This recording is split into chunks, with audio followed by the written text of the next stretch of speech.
ക്രമീകരിച്ചിട്ടുള്ളത് KSRTCയുടെ ഒരു വലിയ വാഹനമാണ്.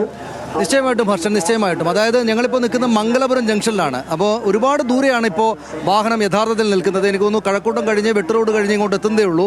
ഒരുപാട് ദൂരെയാണ്. അവർ വേഗത്തിൽ വരാൻ ശ്രമിക്കുന്നുണ്ടെങ്കിലും പക്ഷേ അങ്ങനെ സാധിക്കാത്ത സാഹചര്യമാണുള്ളത്. ഇതിപ്പോൾ നമുക്കറിയാം, മംഗലപുരം ജംഗ്ഷനിൽ വാഹനങ്ങൾ ഇതിനകത്തൂടെ വരുന്നത് കണ്ടോ. അതായത് കാറ് വളരെ കഷ്ടപ്പെട്ടാണ് അതിനകത്തൂടെ ഇങ്ങോട്ട് വരുന്നത്. ആളുകൾ തടിച്ചുകൂടി നിൽക്കുകയാണ്. റെഡ് വളണ്ടിയർമാർ മാത്രമല്ല, പോലീസും അങ്ങേയറ്റം വളരെ പണിപ്പെട്ടിട്ടാണ്, അധ്വാനിച്ചിട്ടാണ് ആളുകളെ, വാഹനങ്ങളെ ഇങ്ങോട്ട് കടത്തിവിടുന്നത്.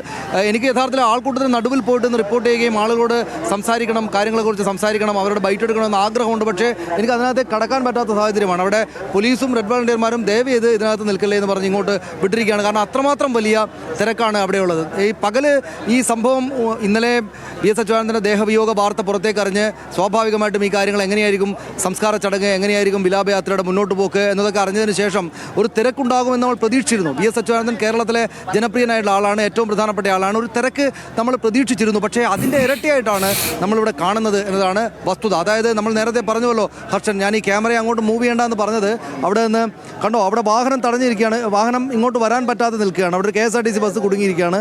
ഈ ആൾക്കൂട്ടം ഇങ്ങോട്ട് വന്നിട്ട് എത്രമാത്രം ശ്രമിച്ചിട്ടും ആൾക്കൂട്ടത്തെ രണ്ട് ഭാഗത്തേക്ക് മാറ്റി തരാൻ പറ്റാത്ത വിധമാണ് മംഗലപുരത്തെ തിരക്ക്. ഞങ്ങൾ ഇതിന് മുമ്പുള്ള ജംഗ്ഷനിലെ ആൾക്കൂട്ടം കണ്ടപ്പോൾ അവിടെയും നിർത്താൻ പറ്റാത്തതുകൊണ്ട് വാഹനം നിർത്തിയിട്ട് ഞങ്ങൾ യഥാർത്ഥത്തിൽ ചെയ്യുന്നത്, ഒരു വാഹനം എടുത്തിട്ട് ഞാനും ഞങ്ങളുടെ ക്യാമറ ടീമും കൂടെ ഈ ഭൗതിക ദേഹം വഹിച്ചുകൊണ്ടുള്ള വാഹനത്തിന് മുമ്പിൽ ഞങ്ങളുടെ ഇങ്ങോട്ട് പോരുകയാണ്. നമ്മുടെ ബസ്സും അതിന് മുന്നിൽ തന്നെയാണ് ഉള്ളത്. പക്ഷേ ഞങ്ങളൊരു വാഹനം ഇന്നോവ എടുത്തിട്ട് നേരെ മുന്നിലേക്ക് ഒരുപാട് ദൂരെ ഇങ്ങോട്ട് പോന്നിരിക്കുകയാണ്.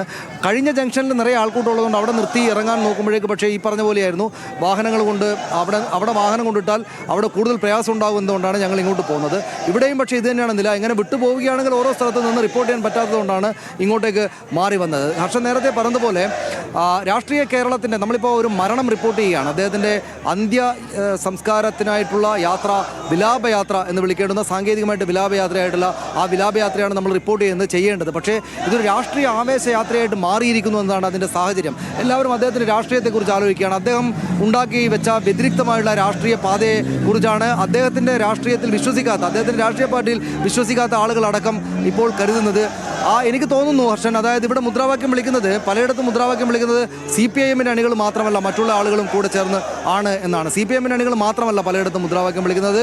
ഈ കണ്ണേ കരളെ VS ഞങ്ങളുടെ നെഞ്ചിലെ റോസാ പൂവേ എന്നത് രാഷ്ട്രീയ പാർട്ടിക്ക് അതീതമായിട്ടുള്ള ഒരു മുദ്രാവാക്യമായിട്ട് ഈ പകൽ നേരത്തെ മണിക്കൂറുകൾ കൊണ്ട് മാറിപ്പോയി എന്നാണ് എനിക്ക് തോന്നുന്നത്. കണ്ണേ കരളെ VS ഞങ്ങളുടെ നെഞ്ചിലെ റോസാ പൂവേ എന്നത് ഹർഷൻ ഓർമ്മയുണ്ടാകും. നമ്മൾ സജീവമായിട്ട് ഈ കാര്യങ്ങൾ റിപ്പോർട്ട് ചെയ്യുകയും നേരത്തെ ലക്ഷ്മി ചൂണ്ടിക്കാണിച്ചതുപോലെ നമ്മൾ പരസ്പരം തർക്കിച്ചുകൊണ്ടിരുന്ന ആ കാലത്ത് കണ്ണേ കരളെ VS എന്നത് ഒരു പാർട്ടിക്കകത്ത്, CPIMനകത്ത് അത്ര ശുഭകരമായിട്ടൊരു മുദ്രാവാക്യം ആയിരുന്നില്ല.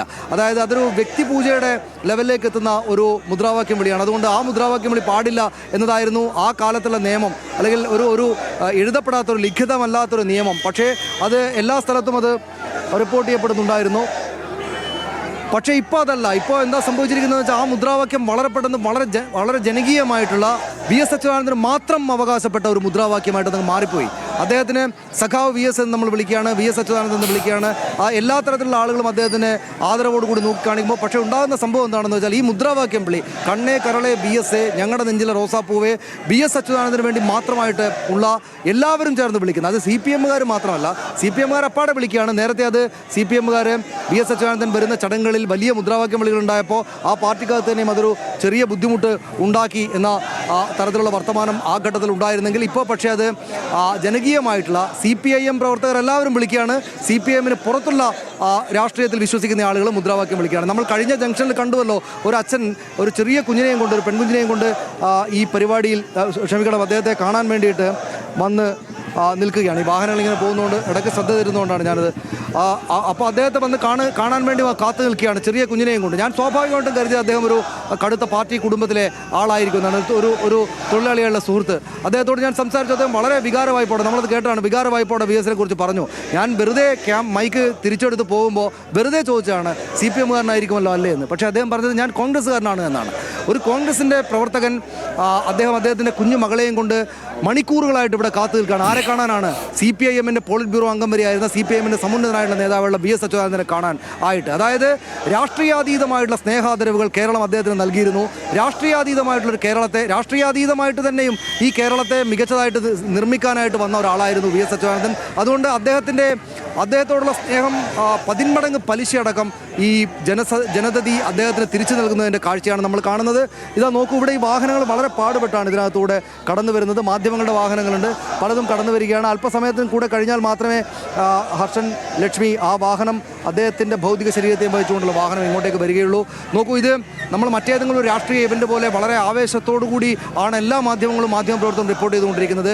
നമ്മളൊരു മരണം റിപ്പോർട്ട് ചെയ്യുകയാണ്, പക്ഷേ ഒരു വിലാപയാത്രയാണ്. സാങ്കേതികമായിട്ട് സത്യസന്ധമായിട്ട് പറഞ്ഞാൽ ഇത് വിലാപയാത്രയാണ്, പക്ഷേ ഇതൊരു രാഷ്ട്രീയ ആവേശയാത്രയായിട്ട് മാറിയിരിക്കുന്നു. അത് എങ്ങനെയാണ് രാഷ്ട്രീയാതീതമായിട്ടുള്ള രാഷ്ട്രീയ ആവേശയാത്രയായിട്ട് കേരളത്തെ സൃഷ്ടിച്ച, ഇന്ത്യയുടെ സൃഷ്ടിയിൽ പങ്കാളിയായ വി എസ് അച്യുതാനന്ദൻ എന്ന നൂറ്റാണ്ട് തികച്ച് ഇപ്പോൾ അദ്ദേഹത്തിൻ്റെ കർമ്മം പൂർത്തിയാക്കിയിട്ട് വിടവാങ്ങിയിരിക്കുന്ന വി എസ് അച്യുതാനന്ദൻ, അദ്ദേഹത്തിൻ്റെ ജനതതി, അദ്ദേഹം അർഹിക്കുന്ന ആദരവ്, അദ്ദേഹം കേരളത്തിന് എന്തൊക്കെ കൊടുത്തോ അതിൻ്റെ 100 ഇരട്ടി പലിശയോടുകൂടി അദ്ദേഹത്തിന് സ്നേഹാദരവോടെ തിരിച്ചു കൊടുക്കുകയാണ് എന്നതാണ് ഇവിടെ കാണുന്ന കാഴ്ച.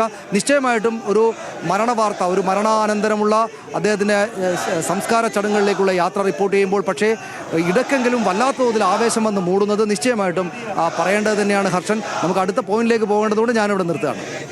തീർച്ചയായും ഈ നൂറ്റാണ്ടിൻ്റെ കമ്മ്യൂണിസ്റ്റ് എന്ന് പറയുന്ന നമ്മുടെ ആ വാചകത്തെ ഇവിടെ തിരുത്തിയപ്പോൾ നടന്ന ചർച്ചകൾ കൂടി ഞാൻ ആലോചിച്ചു പോവുകയാണ്. നൂറ്റാണ്ടിൻ്റെ നേതാവ് എന്ന് നമ്മൾ പിന്നെ തിരുത്തി അതിനെ.